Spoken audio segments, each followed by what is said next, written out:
Marks का ये last video है जिसमें अब हम चर्चा करेंगे लेनिनिज्म एंड मार्क्सिज्म की। देखिए, हमने ये बात पहले भी बोली कि लेनिन जो है वो रशिया का एक रेवोल्यूशनरी था।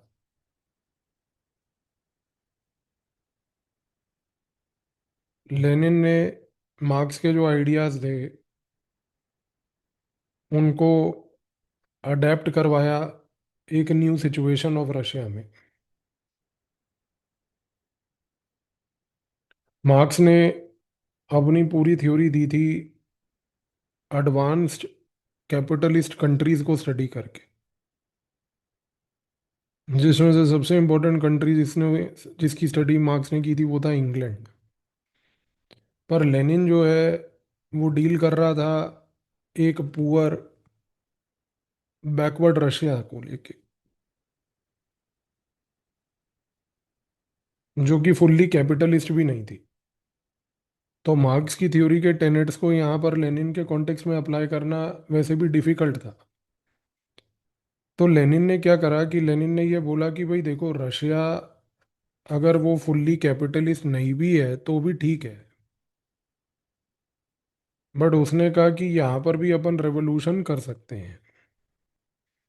पर उस रेवोल्यूशन के लिए हमें एक पार्टी की आवश्यकता होगी जो लोगों को एजुकेट करेगी, लीड करेगी, ऑर्गेनाइज करेगी।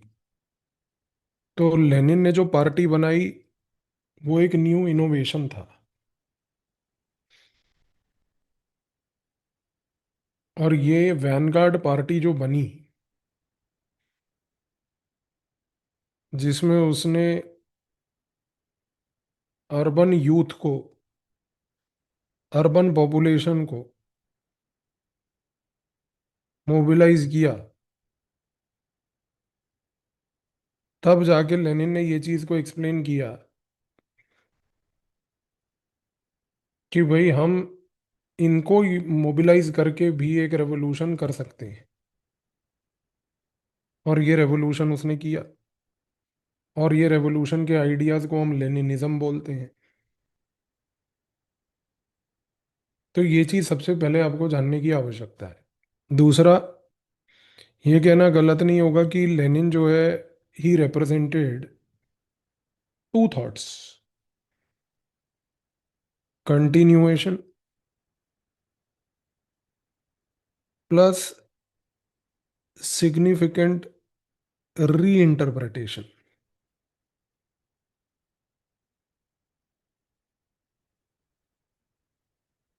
Of Marxist theory.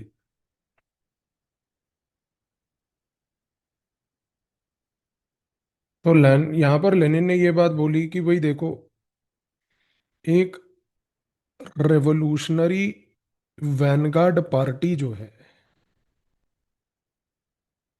जो कंट्रीज कैपिटलिस्ट नहीं है वहां पर इनकी आवश्यकता होगी।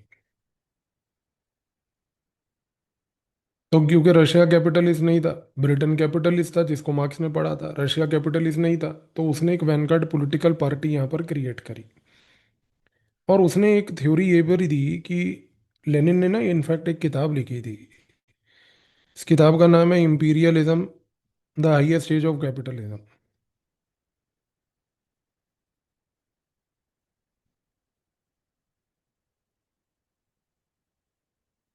तो उसने ये बात बोली कि देखो, कैपिटलिज्म जो है ना वो ग्लोबल लेवल पर कैसे इवॉल्व किया है। वो ऐसे इवॉल्व किया है कि आज वो बिग कंट्रीज कैपिटलिज्म को यूज करके स्मॉल कंट्रीज जो हैं उनको कंट्रोल कर रही हैं, उनसे प्रॉफिटियरिंग कर रही हैं। तो जो कैपिटलिज्म है वो इंपीरियलिज्म में बदल चुका है। ये इंपीरियलिज्म करने के लिए कोलोनियलिज्म करना पड़ रहा है। तो कैपिटलिज्म कोलोनियलिज्म इसलिए कर रहा है क्योंकि कैपिटलिज्म का इंपीरियलिज्म एक ऑब्जेक्टिव है, और इंपीरियलिज्म कैपिटलिज्म का एक एंड गोल है। कोलोनियलिज्म वो माध्यम है, मीन्स है जिसके थ्रू आप इंपीरियलिज्म कर पा रहे हो, और इंपीरियलिज्म का ड्राइवर कैपिटलिज्म है। कि इंपीरियलिज्म में एक बड़ी कंट्री ब्रिटेन जैसी एक छोटी कंट्री इंडिया जैसी को कंट्रोल कर रहा है, नॉट बिकॉज उसको पॉलिटिकली कंट्रोल करना है, बट क्योंकि ब्रिटेन एक कैपिटलिस्ट आइडियोलॉजी से इंस्पायर्ड है, तो उसको एक दूसरी कंट्री को कंट्रोल करके उस कंट्री के रिसोर्सेज को लूटना है ताकि उससे वो प्रॉफिट कर पाए।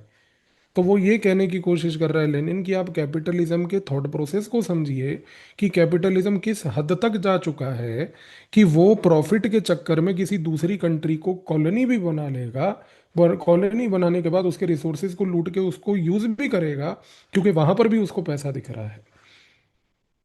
तो इस रीजन से लेनिन ने बोला कि imperialism is the highest stage of capitalism, ये उसकी किताब का नाम है, उसका टाइटल है, हाईएस्ट स्टेज ऑफ कैपिटलिज्म।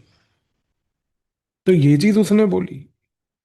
तो यहां पर लेनिन ने ये बात बोली कि भैया हमारे को आज की डेट में एक पार्टी की आवश्यकता इसलिए है क्योंकि वो रेवोल्यूशन यही कर पाएगी। तो एक चीज तो बड़ी क्लियर है, देखो बॉस, कि लेनिन ने जिस प्रकार से मार्क्स को इंटरप्रेट करा, मार्क्स को इंटरप्रेट करके उसने यहाँ पर जो चीजें बताई वो चीजें पहले मार्क्स ने तो बोली नहीं थी। इसी रीजन से आप देखिए कि जो रोजा लग्जमबर्ग हैं, उसने ये बात बोली कि पार्टी तो ठीक है जो लेनिन बोल रहा है, but sir who will talk about और who will ensure that there is no over centralisation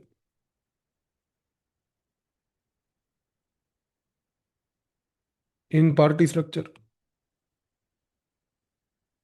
ये कौन इंश्योर करेगा जी कि ओवर सेंट्रलाइजेशन ना हो? ये चीज तो किसी ने भी नहीं बोली, और लेनिन ने भी कोई सेफ गार्ड नहीं प्रपोज की है यहाँ पर। सिमिलरली आप देखो कि Robert service and Richard pipes, इनको भी यही असेसमेंट था। इन्होंने कहा कि भाई देखो, लेनिन ने एक पार्टी, एक पॉलिटिकल स्ट्रैटेजी तो ले डाउन कर दी,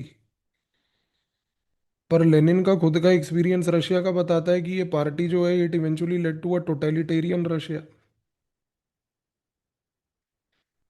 तो ये कैसे मैनेज होगा? लेकिन यहीं पर अगर हम बात करें फ्रेंड्स फैनॉन की, तो फ्रेंड्स फैनॉन ने ये बात बोली कि भाई देखो, होची मिन में वियतनाम में कम से कम पार्टी का रोल यूजफुल था रेवोल्यूशन लाने के लिए। घूम फिर कर बात क्लियर है बॉस, लेनिन ने जो मॉडल अपनाया वो वियतनाम में यूज हुआ,